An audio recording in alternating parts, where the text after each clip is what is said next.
Here we go. We got a spring here, and the end of it was like this. The end was all bent over and messed up. And so what I did, I took the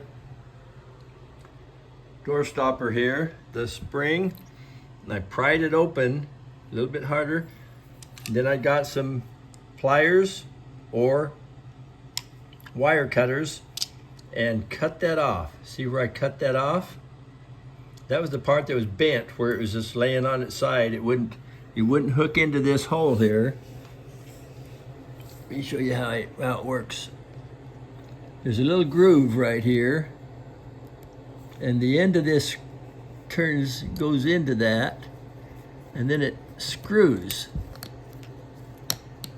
And see, like that, I screw it on, and look at that. Just like a real one. You don't have to throw it away. And you can do that several times, and it'll still, here, I'll open the door and show you. So now, we open this door, we come back, boing, boing, look at that.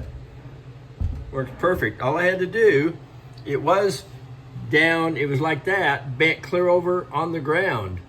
It had bent so much. So just cut off the part that's bent, screw it back into the hole.